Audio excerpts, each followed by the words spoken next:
अगर आपने tax return file नहीं की और आप ये जानना चाहते हैं कि टैक्स रिटर्न फाइल ना करने के ऊपर कितना जुर्माना है, उस जुर्माने को कैसे अदा किया जाएगा, मतलब एफबीआर आपसे कैसे लेगा, उस जुर्माने को कैसे कम कर सकते हैं, ये लॉ में कहाँ पे लिखा हुआ है, आज के सिलेक्शन में इस कॉन्सेप्ट को स्टडी करते हैं। आप देखें प्रैक्टिकल लर्निंग है, उसमें हम फही में हूँ। वापस आते हैं टॉपिक के ऊपर। जैसे आप सबको पता है कि जो टैक्स रिटर्न फाइल करने की लास्ट डेट थी वो 31 अक्टूबर थी, मतलब 31 अक्टूबर तक जो टैक्स रिटर्न है वो हमने फाइल करनी थी। और ये जो फाइलिंग थी वो कंपनी के लिए नहीं थी, मतलब जो कंपनी है उसकी जो टैक्स रिटर्न की लास्ट डेट है वो 31 दिसंबर है। तो जिन लोगों ने टैक्स रिटर्न टाइम पे फाइल कर दी है उनका तो स्टेटस क्लियर है, मतलब उनके लिए कोई पेनल्टी नहीं है। लेकिन जिन लोगों ने किसी भी वजह से टैक्स रिटर्न फाइल नहीं की और एक्सटेंशन भी नहीं ली, तो वहां पे लॉ ये कहता है कि अब आपको कुछ पेनल्टी देना पड़ेगी। वो पेनल्टी वैसे कम भी हो सकती है, अभी हम उसको डिस्कस कर लेते हैं। कहते हैं कि जो जुर्माना है, फाइन है, वो किस फार्मूले के मुताबिक कैलकुलेट होगा। अगर आप सेक्शन 182 यानी कि 182 पढ़ेंगे तो वहां पे उसने डिफरेंट तरह से चीजें मेंशन की हुई हैं। ये समरी फॉर्म में आपके सामने चीजें अवेलेबल है।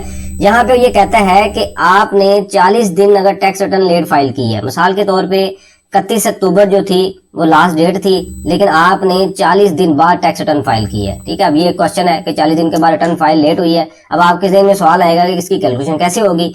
तो यहाँ पे उसने फार्मूला दे दिया है 0.1% पर डे और 0.1% per day of tax payable, यानी कि जितना टैक्स बनता था, और 1000 per day whichever is higher. अब इसका मकसद क्या है कि 1 लाख रुपए आपका टैक्स बनता था और 40 दिन आपने लेट फाइल की, तो 1 लाख को जरब देंगे 0.1% के साथ और मल्टीप्लाई कर देंगे 40 के साथ, तो ये अमाउंट आ जाएगी 4000। फिर वो कहता है कि जी अब आपने 1000 पर डे लेना है और इसको 40 से जरब देनी है, तो अमाउंट आ जाएगी 40000। इन दोनों का जो मैक्सिमम होगा वो आपने पे करना है। तो मैक्सिमम अमाउंट यानी कि हायर अमाउंट कौन सी आ रही है, 40000। तो आपने 40000 रुपया जो है वो पेनल्टी पे करनी है। साथ ही वो कुछ और चीजें भी बता देता है।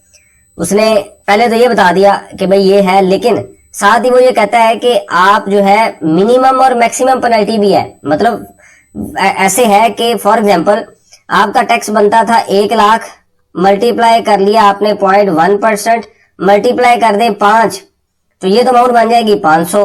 और पर डे के हिसाब से जो अमाउंट बनेगी 1000 मल्टीप्लाई बाय 5 कर दें तो ये अमाउंट बन जाएगी 5000। तो मैक्सिमम कौन सा आप जमा कराएंगे, 5000। तो साथ ही वो कहता है नहीं, ऐसा नहीं है।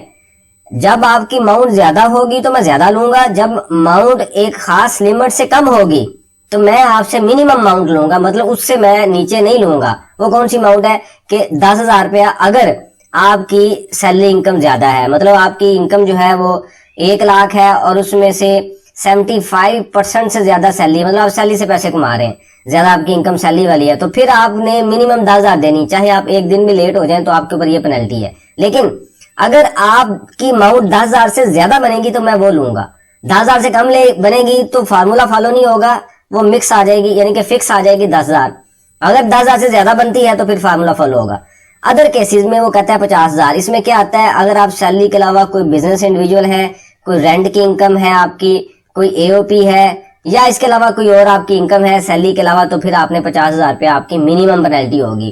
ठीक है, तो ये उसने यहाँ पे बात कर दी। उसके बाद अगली चीज वो क्या कहता है, मैक्सिमम। आपकी लिमिट भी तो होनी चाहिए ना, कि ऐसा तो नहीं है कि आप 1 साल फाइल ना करें तो ये तो अच्छी खासी अमाउंट बन जाएगी, 3,65,000 रुपया अमाउंट बन जाएगी पर डे के हिसाब से। तो यहाँ पे वो कहता है कि मैक्सिमम पेनल्टी के ऊपर कैप है 200% ऑफ टैक्स पेएबल। मतलब आपका टैक्स पेएबल था 1 लाख, तो अब मैक्सिमम जो है आपने 2 लाख तक ही देनी है, इससे ज्यादा नहीं है। ऐसा नहीं है कि आप 2 साल 3 साल फाइल ना करें तो पर डे के हिसाब से पैसे जमा होते रहे, ऐसा बिल्कुल नहीं है। अब ये तो चीजें उसने बता दी। सबसे पहले उसने बताया कि पर डे के हिसाब से मैंने ये लेना है, और जो 0.1% टैक्स है इन दोनों का मैक्सिमम देखें कितना है। फिर वो कहता है कि साथ ही आपने ये देखना है कि जो अमाउंट वो आई है वो 10,000 से कम ना हो अगर आप सैलरी इंडिविजुअल है, और 50,000 से कम ना हो अगर आप अदर देन सैलरी इंडिविजुअल है। ठीक है, ये बात भी उसने यहाँ पे लॉक कर दी। फिर वो कहता है कि आप इसको मजीद कम कर सकते हैं। मैंने आपको कैलकुलेशन तो दे दी है, लेकिन आप इसको मजीद कम कर सकते हैं। वो क्या है कि अगर, अच्छा, मिनिमम का फार्मूला उधर ही फॉलो हो रहा है, ठीक है, मिनिमम का फार्मूला उधर अवेलेबल है, लेकिन साथ ही उसने एक हमें रिडक्शन भी दे दी कि इफ फाइल्ड विद इन 1, 2 और 3 मंथ लेट, कि अगर आप 1, 2 या 3 महीने लेट फाइल करने हैं तो आपकी जो पेनल्टी है वो 75%, 50% और 25% से रिड्यूस हो सकती है। मतलब 40,000 रुपया यहाँ पे टैक्स बनता है, तो 40,000 का 75% आपको डिस्काउंट मिल जाएगा। तो आपने कितना टैक्स देना है? 10,000। अगर आप रिटर्न फाइलिंग के 1 महीने में ही टैक्स रिटर्न फाइल कर दें तो आपको जो है 25% पेनल्टी देनी पड़ेगी, 75% डिस्काउंट है। अगर आप रिटर्न फाइलिंग के 2 माह के अंदर, जो ड्यू डेट से 2 माह के अंदर अंदर टैक्स रिटर्न फाइल कर देते हैं तो आपका टैक्स बनता है 40,000। 50,000 आपको माफ हो जाएगा, 50 आपने पे करना है, मतलब 20, जो 50% है वो 20,000 बनता है 40,000 का, वो आपको देना पड़ेगा, 50% डिस्काउंट हो जाएगा। अगर आप 3 माह के अंदर फाइल करते हैं तो आपके लिए जो पेनल्टी होगी वो 75% होगी, 25% आपको डिस्काउंट मिलेगा। इसके बाद क्या होगा?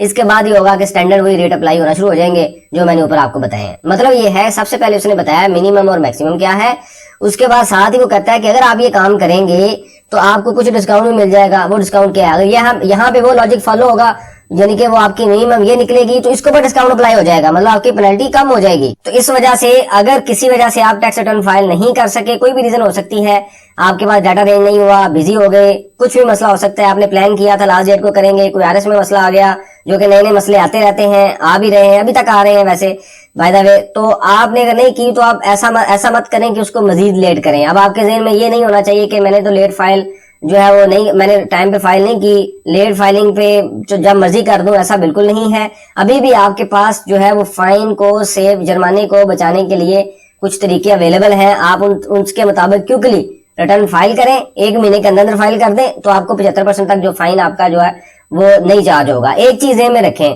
कि पिछले सालों में लेट फाइलिंग के ऊपर एफबीआर ने जो पेनल्टी थी वो चार्ज नहीं की थी, यानी कि डिफरेंट तरह की पॉलिसी आई, उसने कहा जी ठीक है मैं नहीं लेता।